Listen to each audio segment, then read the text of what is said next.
Wicket थोड़ा सा slow था, लेकिन ऐसा भी नहीं कि 160 आपको यहां पे करना था, तो बुरी क्रिकेट इन्होंने ही खेली है।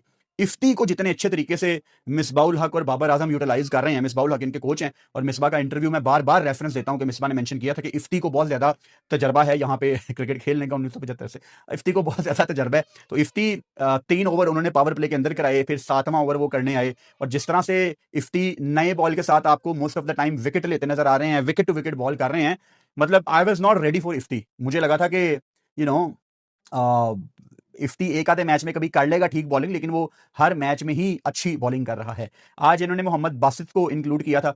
मोहम्मद बासित का पहला ओवर थोड़ा सा महंगा गया था, और महंगे के अलावा लाइन और लेंथ भी नहीं थी, मेरा ख्याल है 13 इनको पड़ा था, लेकिन उसके बाद इन्होंने ठीक बॉलिंग की है। हसन नवाज को आउट किया, टॉम करन को, और नीचे टेल एंडर अलजारी जोसेफ को, नीचे अली रजा 4 ओवर 28 ओके टाइप डे। जो हाईलाइट थी इनकी बॉलिंग में वो सुफियान मुकीम 4 ओवर 25 रन 3 विकेटें। अगर मैं जल्मी की बैटिंग में आऊं तो मोहम्मद हारिस के अंदर आपको एक बहुत ज्यादा इंप्रूव्ड प्लेयर नजर आ रहा है।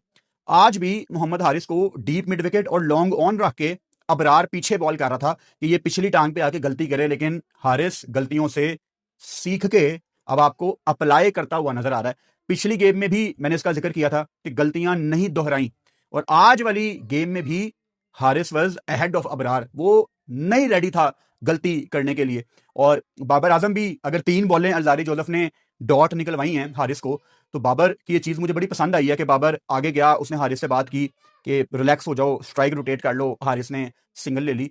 यानी ज्यादातर आप देखते हो ना यंगस्टर्स को कि वो रैश शॉट की तरफ चले जाते हैं, तो हारिस की फॉर्म जिस तरह चल रही है, मेरा ख्याल है कि वो दिन दूर नहीं है जब मोहम्मद हारिस आपको पाकिस्तान की टीम में वापसी करते नजर आएंगे। और बच्चे आपके यही हैं, हारिस, हसन नवाज, समीर मिनहास, मास सदाकत, साइम अयूब, बच्चे यही हैं भाई। फिलहाल आपके रोस्टर में बच्चे यही हैं, तो आपने बस इनको तैयार करना है। अगर इनमें से कोई आउट ऑफ फॉर्म है, उसको डोमेस्टिक में ले जाके निखारना है, पॉलिश करना है, फिर वापस लेके आना है। फिलहाल आपके 15-20 प्लेयर्स यही हैं सारे। बाबर आजम के बारे में शुरू में मैंने बात की, बड़ी अच्छी बारी थी, और सबसे अच्छी चीज के मैच फिनिश किया। मैटर नहीं करता कि स्ट्राइकर रेट क्या है, नॉट आउट बाहर आया, अपनी टीम को मैच जितवाया है, आगे कोई कुछ भी बोले उससे कोई फर्क नहीं पड़ता। Well done Babar Azam. Kusal Mendis again was trying to play fancy shots at times, but उस तरह बॉल उनके भी बल्ले पे नहीं आ रहा था, और शुक्र है इसने भी 50 से कम रन किए हैं, वरना कुसाल मेंडेस ही नहीं फड़िया जा रहा। नीचे एरन हार्डी ने भी आके 18 रन जोड़े। अब इनकी कोयटा की बॉलिंग में एक चीज बड़ी इंटरेस्टिंग थी, उस्मान तारिक जो कि मेन वेपन होना चाहिए, वो मेरा ख्याल है 10वें ओवर में बॉल करवाने आता है, और साउद शकील उस्मान तारिक के आने से पहले 2 ओवर डाल चुके थे, और कमेंटेटर्स भी बहुत ज्यादा क्रिटिसाइज कर रहे थे कि your best card is Usman Tariq. अब उस्मान तारिक को क्यों नहीं ला रहे थे कि हारिस और बाबर खेल रहे थे, यानी 2 सज्जे, 2 सज्जों के आगे ऑफ स्पिनर नहीं लेके आ रहे थे। तो ये जो मैचअप होते हैं ना, मैचअप मुझे पसंद है, I am all for matchups, लेकिन कभी कभी ना मैचअप आपको बेसिक क्रिकेट से दूर कर देते हैं। अगर कोई अच्छा बॉलर है, वो सज्जे को आउट करेगा। क्या मुथाया मुरलीधरन राइट हैंडर को आउट नहीं करते थे ऑफ स्पिनर? क्या Saqlain Mushtaq greatest off spinner out नहीं करते थे राइट हैंडर बैटर को? क्या सईद अजमल आउट नहीं करते थे राइट हैंड बैटर को? ये ड्रामेबाजियां हैं।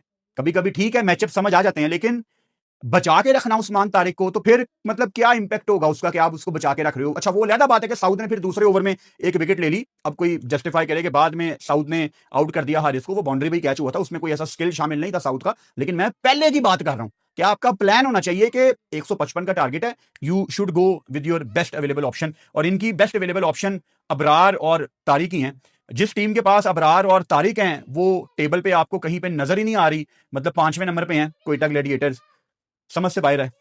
अबरार बॉल जगह पे पड़ ही नहीं रहा था इनका, और अबरार को ना विकेट से बहुत ज्यादा सपोर्ट चाहिए होती है। अब मैं मानता हूं कि बॉल थोड़ा सा गीला था, लेकिन उस्मान तारिक ने बहुत बेहतर बॉलिंग की, उनकी बॉल स्पिन भी हो रही थी, और अबरार बहुत पीछे बॉल पिच कर रहा था।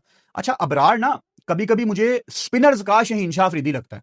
अगर एक दफा अबरार को आप चार्ज करोगे ना, या एक दफा अगर अबरार का ऑफ डे है, तो most of the time Abrar आपको कम बैक करता नजर नहीं आता। ये थोड़ी इंप्रूवमेंट अबरार को लाजमी करनी है। अच्छा, इसके अलावा एक काफी इंपॉर्टेंट खबर थी पाकिस्तान सुपर लीग की, जो आपने कल सुनी होगी, कि मुल्तान सुल्तान्स के कुछ प्लेयर्स दुबई चले गए हैं छुट्टियां मनाने, क्योंकि उनके अगले मैच में अभी दिन रहते हैं। उन्होंने कराची किंग्स के अगेंस्ट अपना अगला मैच खेलना है। ये किसी भी लिहाज से ठीक नहीं है। मुझे कोई ये समझा दे, आपके सामने गल्फ के हालात हैं, दुनिया के हालात किस तरफ चल रहे हैं, कभी भी कुछ भी हो सकता है। अभी आजकल सीज फायर लगा हुआ है ना, लेकिन फिर भी फ्लाइट्स में डिले हैं बहुत ज्यादा। जिनकी फ्लाइट्स बुक हैं गल्फ रीजन से, किसी की 1 दिन फ्लाइट आगे हो जाती है, किसी की 2 दिन। ये बहुत बड़ा फेलियर है हमारा कि हम प्लेयर्स को यहां पे इंटरटेनमेंट प्रोवाइड नहीं कर रहे। अब प्लेयर्स दुबई क्यों गए हैं? रिलैक्स होने के लिए। यहां पे मैंने आपको हफ्ता पहले एक वीडियो में जिक्र किया था कि जो बाहर के प्लेयर हैं वो बिल्कुल भी खुश नहीं है कि बहुत ज्यादा सख्ती की हुई है पाकिस्तान सुपर लीग ने। अच्छा, इस सख्ती का ताल्लुक ये फिलहाल हालातों के साथ नहीं है, ये हर सीजन में ही ऐसे होता है। यानी एक फॉरेन प्लेयर ने बांग्लादेश प्रीमियर लीग की एग्जांपल दे दी एक मीटिंग में बैठ के कि पीएसएल से ज्यादा मजा तो हमें बांग्लादेश में आता है, क्योंकि अलाउ होता है। तो ये हमारा फेलियर है पाकिस्तान सुपर लीग का कि प्लेयर्स दुबई जा रहे हैं अयाशी करने, इंटरटेनमेंट करने, ऑफ टाइम गुजारने। क्योंकि पाकिस्तान में आप 10 साल हो गए पाकिस्तान सुपर लीग को, हमारा 11वां साल है, और आज तक हम प्लेयर्स को वो चीज प्रोवाइड नहीं कर सके जो उनको दुनिया की बाकी लीग्स में मिलता है। प्लेयर्स को थोड़ी सी फ्रीडम चाहिए। आप एक उनको पैडल खेलने ले जाते हो, एक वीडियो बना लेते हो, यार ये काफी नहीं है, ये काफी नहीं है। तो बहुत ज्यादा अजीब है कि एक तो शेड्यूल गलत है, वो तो उस पर हमें डाउट ही कोई नहीं है। प्लेयर्स छुट्टियों में ऑस्ट्रेलिया तक से चक्कर लगा के वापस आ रहे हैं, यार ये मजाक चल रहा है। मतलब ऑस्ट्रेलिया यार दुनिया का दूसरा कोना है यार। अगर आप दुबई से ऑस्ट्रेलिया जा रहे हैं भाई, कोई 14-15 घंटे की फ्लाइट है, यानी पूरा दिन आपका निकल जाता है। और वो प्लेयर अंदर से कितना डिस्टर्ब होगा कि एक दिन जाना, दूसरे दिन आना, वो सिर्फ 2 दिन ऑस्ट्रेलिया गुजार के वापस आ रहा है। तो ये फेलियर है पाकिस्तान सुपर लीग वालों का कि प्लेयर्स कैसे आप अलाउ कर सकते हैं यार कि वो दुबई चले जाएं। खैर, कल डबल